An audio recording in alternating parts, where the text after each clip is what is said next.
The path to overcoming anger. In a quiet, picturesque village surrounded by lush green hills, there lived a young man named Ethan. He was a talented blacksmith, known for crafting beautiful tools and sturdy weapons that the villagers relied on. But there was one trait about Ethan that often caused trouble: his temper. He was quick to anger, and when his emotions boiled over, his sharp words and harsh actions would leave behind a trail of broken relationships and missed opportunities. As a child, Ethan had been raised in a household where emotions were expressed loudly, often through shouting matches and angry outbursts. His father had been a strict man, quick to discipline with harsh words, and Ethan learned early on that anger was a way to assert control. As he grew older, this learned behavior became ingrained in him. Whether it was a small mistake in his forge, a customer who was late, or even a passing comment from a friend, Ethan would often find himself exploding in frustration, only to feel deep regret once the anger had subsided. One summer afternoon, as Ethan hammered away at his anvil, his mind clouded with frustration over a particularly difficult project, an elderly woman named Clara came into his forge. She was known as a gentle soul, with a calm demeanor that everyone admired. Clara had lived in the village for many years and had seen both its joys and struggles. She had witnessed how anger could consume people's lives, and she could see the toll it was taking on Ethan. "Ethan," she said softly as she entered the forge, her voice like a soothing breeze, "I see your strength, but I also see your pain. You are strong in body, but you must learn the strength of the heart." Ethan, surprised by her presence, paused his work and looked at her.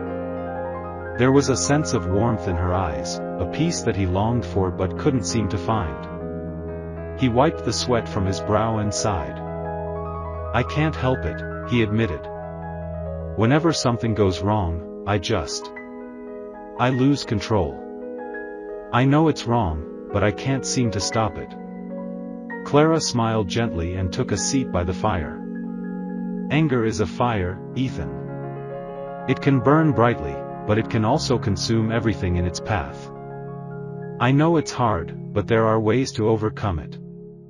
Let me share with you the paths that have helped me throughout my life." Ethan listened intently as Clara spoke of the 3 paths to overcoming anger. "The first step," Clara explained, "is awareness. The moment anger starts to rise within you, pause. Take a deep breath. Acknowledge the feeling, but don't let it control you. It's important to recognize when you are angry, to become aware of the emotion as it begins to take hold of you." Ethan thought about this. He realized that his anger often began before he even knew it. The slightest provocation would trigger a reaction, and before he knew it, he'd be shouting or acting out of frustration. The next day, when a customer named Henry arrived late to pick up a set of tools, Ethan felt his familiar anger surge. His first instinct was to snap at Henry for being irresponsible, but he remembered Clara's advice. He paused, took a deep breath, and counted to 10. Instead of yelling, he calmly asked, "Is everything all right? You seem troubled." Henry looked surprised at Ethan's calm tone and explained that he had been dealing with some personal challenges at home. He apologized for the delay and thanked Ethan for his patience. Ethan realized that by acknowledging his own anger and choosing a calm response, he had not only prevented a confrontation but had also built a connection with the customer. Clara then spoke of the second path, empathy. "When you feel anger towards someone, try to see the situation from their perspective," she advised. Anger often comes from misunderstanding or assumptions. But if you take the time to empathize, you might find that the person you are angry with is going through their own struggles. A few days later, while Ethan was working in his forge, he saw Thomas, a fellow blacksmith, knock over a barrel of tools in his shop. In the past, Ethan would have immediately criticized him, maybe even mocked him for his carelessness. But this time, he remembered Clara's advice. Instead of reacting with judgment, Ethan approached Thomas and offered to help him pick up the tools. "It looks like you've had a rough day," he said. "Do you need help with anything?" Thomas, visibly relieved, accepted the help. As they worked together, Thomas explained that he had been distracted because of troubles at home. His wife was ill, and he had been struggling to balance work and caring for her. Ethan listened without interruption, and for the first time, he truly understood the weight Thomas was carrying. By choosing empathy over anger, Ethan was able to connect with Thomas in a meaningful way. He realized that people's actions were often influenced by their own pain, and responding with compassion could turn potential conflict into an opportunity for understanding. Path 3, Self-control. The final path Clara spoke of was self-control. Anger often arises impulsively, she said. The key is to train yourself to pause before reacting. Give yourself time to think about your response. Don't let the moment dictate your actions. Ethan practiced this third path for weeks. When he felt anger rising, he would take a few moments to breathe deeply and reflect before responding.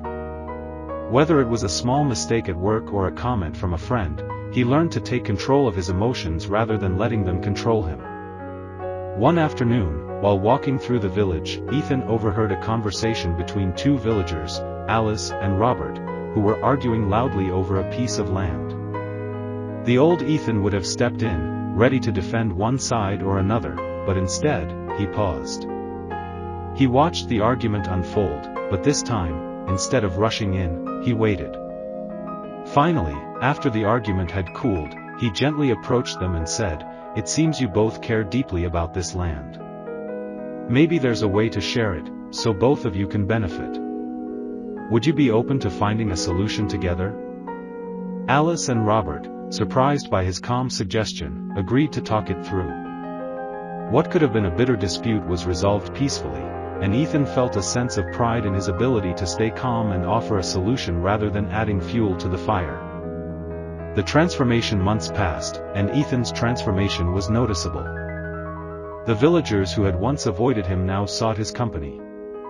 His forge was busier than ever, and his relationships with his fellow villagers flourished. He had learned to control his anger, and in doing so, he had opened the door to peace and understanding. One evening, as Ethan sat on his porch, reflecting on the changes in his life, he realized that anger no longer had a hold on him.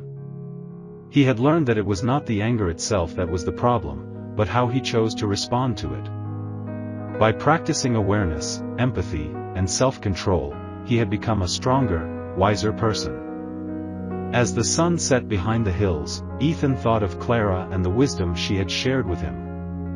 He knew that he would never stop facing challenges or frustrations, but now, he had the tools to face them with calmness and grace. And so, Ethan continued his work as a blacksmith, but more importantly, he continued his work as a man of peace, a man who had learned to master his emotions and live a life of understanding.